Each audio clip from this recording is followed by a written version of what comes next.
Assalamualaikum warahmatullahi wabarakatuh. Kembali lagi bersama Cikgu Hazim di dalam Matematik SPM 2020. Okey. Alright. Jadi kita teruskan pembelajaran kita di dalam bab 5 iaitu tentang rangkaian, dan hari ini dan untuk video kali ini kita meneruskan dengan subgraf. Apakah yang dimaksudkan tentang subgraf? Jadi, untuk subgraf ni cikgu nak adik-adik faham tentang pengenaan perkataan sub kat sini.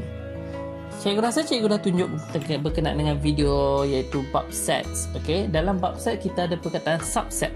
Alright, subset tu apa? Subset tu adalah elemen-elemen yang ada di dalam sesuatu benda. Sama juga applykan benda tu di dalam tajuk ini iaitu subgraf adalah elemen-elemen yang ada di dalam graf. Iaitu anggaplah di sini dia boleh dikatakan sama macam subset. Okay, tapi di sini dia adalah subgraf. So, apa yang dikatakan subgraf di sini? Alright. Apakah elemen-elemen yang ada di dalam graf ini? Anggaplah graf A, B, C, D ini ada 4 kedai. Kedai A, kedai B, kedai C dan kedai D. Dan ada 4 jalan. Jalan P, jalan Q, jalan R dan jalan S. Kesemua benda ni adalah elemen di dalam graf ni. Boleh tak kalau cikgu tulis ini adakah ini elemen ke tidak? So, kalau cikgu lukis ini dia bucu B atau kedai B, ini B, ini P dan ini Q. Boleh tak cikgu kata ini adalah elemen ataupun subgraf? Yes, kita boleh kata ini adalah subgraf. Okey, alright, iaitu ada bucu P, ada bucu kedai B, ada jalan P dan jalan Q. Yes, ini subgraf. Macam mana kalau cikgu lukis hanya satu line saja? Alright, iaitu kita ada bucu atau kedai A dan kedai B di sini. Kat sini ada P, jalan P. Adakah ini subgraf? Yes, ini pun subgraf. Iaitu dia adalah elemen di dalam graf ini. Alright, elemen. Tapi macam mana kalau cikgu ada benda yang pelik sikit, cikgu ubah maklumat dia. Ini A, lepas tu tiba-tiba ini C. Dan jalan dia cikgu tukar nama. Ini A, pergi turun bawah ni, ini C, lepas tu cikgu ubah nama dia A. Ingat, kalau jalan ke bawah dia sebelah S dan dia bawah ke kedai D bukan kedai C. Jadi ini adalah bukan subgraf. Ini contoh bukan subgraf dia. Okey, bukan subgraf. Jadi untuk subgraf ni senang je nak faham. Anggaplah dia macam elemen ataupun subset. Alright, itu sahaja. Cikgu tulis kat sini, cikgu padam balik dan cikgu nak minta tulis besar-besar. Alright, kalau adik ada sambil tengok buku, sambil tengok video ni, sambil ada buku ke apa ke, tulis ini subset adalah subgraf dia macam subset. Okey, seakan sama. Dia adalah elemen-elemen yang ada di dalam graf. Okey, jom kita teruskan kepada yang seterusnya iaitu kita panggil pokok. Okey, pokok di sini adalah cikgu boleh kata adalah benda yang paling susah dalam bab ni. Pokok ni apa? Pokok ni dalam bahasa Inggeris of course lah tree. Okay, of course lah tree. Tetapi pokok ni bermaksud dia adalah line asas di dalam sesuatu graf. Okay, line asas dia satu graf dan line asas tu dia ada hukum-hukum dia. So pokok ni cikgu boleh kata line asas, baseline dia, ataupun adik-adik boleh faham dengan lebih lanjut kalau adik-adik faham berkenaan dengan tree diagram. Okay, tree diagram ataupun berkenaan dengan family hierarchy. Okay, family hierarchy kat sini. Right, kalau adik faham, itulah contoh pokok kat situ. Alright, contoh pokok. Jadi kita tengok satu-satu, kena hafal ini. Hukum pertama, dia tiada double lane ataupun tiada roundabout. Kena ingat, dia tak ada double lane, dia tak ada roundabout.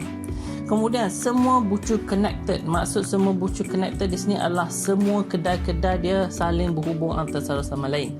Alright. So maksudnya semua kedai connected.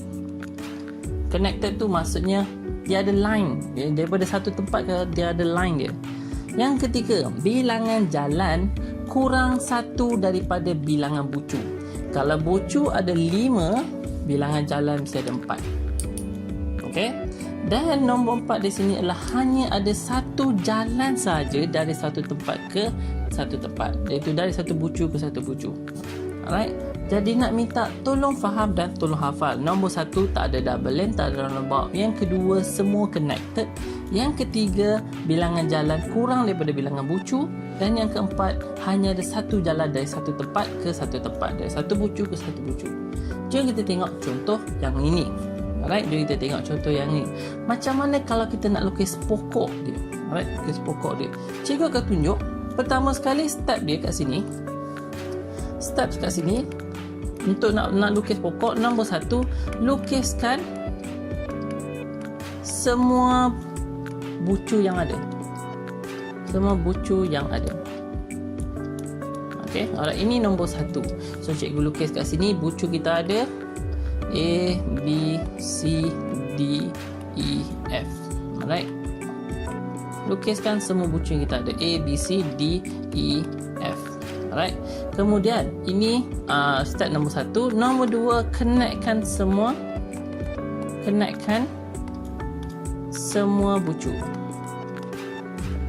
Okay, so kita pakailah any line, alright, yang connectkan semua, tetapi kena ingat hukum pokok. 1, 2, 3, 4, 5. Alright, kenapa 5? Kenapa 5 di sini? Kena ingat hukum pertama, nombor 1, hukum pertama tak ada double lane, okay, dan tak ada roundabout. Hukum kedua dia berkenaan dengan apa? Kita tengok sini. Semua bucu connected. Okay, semua connected. Hukum ketiga, bilangan jalan kurang satu. Bilangan jalan kurang satu daripada bilangan bucu. Bucu sini ada berapa? Bucu sini ada 6. A, B, C, D, E, F ada 6. 6 bucu bermaksud akan ada 5 jalan sahaja. So, sebab tu kita lukis hanya ada 5 je. 1, 2, 3, 4, 5.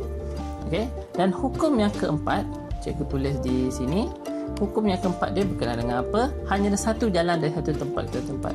Sebagai contoh, kalau saya di A nak pergi ke C, boleh tak lalu jalan sini? Tak boleh, tak ada jalan. Betul? Tak ada jalan kat sini. Sebab tu saya tak lalu jalan situ. So kalau daripada A pergi ke C, hanya ada satu jalan sahaja. Daripada A ke C, pergi melalui B, pergi ke C. Kalau saya daripada B nak pergi ke F, hanya ada satu jalan sahaja. Tak boleh pergi ke F ke sini, and then tak boleh pergi ke A dan pergi ke F, tak boleh. Kena melalui C, D, E dan F. Ini contoh pokok. Kita boleh lukis pokok yang lain pula. Contoh pokok yang lain. Ingat, nombor asas dia ada banyak. Macam mana kalau saya ada di sini A, B, C, D, E, F. Belajar tentang rangkaian ni, kita banyak belajar tentang kemahiran berfikir aras tinggi. Kita fikir like a puzzle. Alright, fikir like a puzzle. Dan kena applykan semua hukum-hukum dia. Boleh tak saya lukis macam ni? Daripada C pergi ke B, dan pergi ke D, pergi ke sini, pergi ke sini, pergi ke sini. Boleh ke tidak? Sebenarnya boleh. Alright, boleh. Ini adalah contoh pokok. Kena tengok hukum satu-satu. Ada tak double lane? Ada tak bulatan? Tak ada. Jadi ini dah betul. Hukum pertama dah betul. Kita dah follow hukum pertama. Okay. Semua connected? Semua connected ke? Yes, semua connected. Okay, good. Bilangan jalan kurang dari bilangan bucu. Bucu ada 6, jalan macam 5. 1, 2, 3, 4, 5. Okay, dah betul. Dan yang keempat di sini adalah apa tadi? Hanya ada satu jalan. Okay, satu jalan. Dari satu tempat ke satu tempat.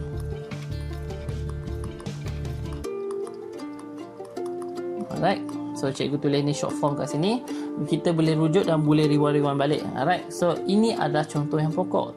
Contoh pokok yang lain, kita boleh lukis lagi. Okay, kita boleh dalam certain image, dalam certain graph, kita boleh ada banyak pokok. Alright.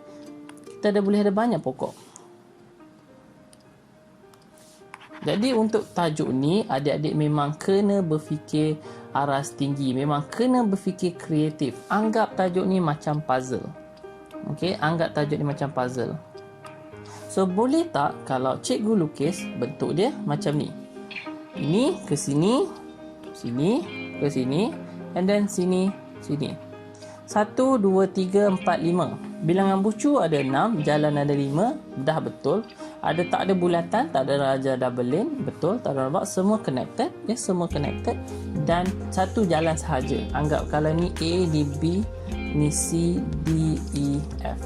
Daripada A nak pergi ke E, kena lalu jalan ni sahaja. Lalu jalan ni sahaja. Okey. Daripada F nak pergi ke C, kena lalu A, kena lalu D, kena lalu C. Ini adalah contoh pokok. Alright. Jadi cikgu faham ini tajuk pokok ni quite memeningkan. Alright. Tapi jangan risau, cikgu akan providekan dengan contoh-contoh yang lebih lanjut. Alright. Jadi itu sahaja daripada saya, Cikgu Hazim. Kalau ada apa-apa soalan berkenaan dengan tajuk ini, pokok dan subgraf ni, boleh tinggalkan komen di bawah dan sila tekan like, share dan subscribe untuk video-video yang seterusnya.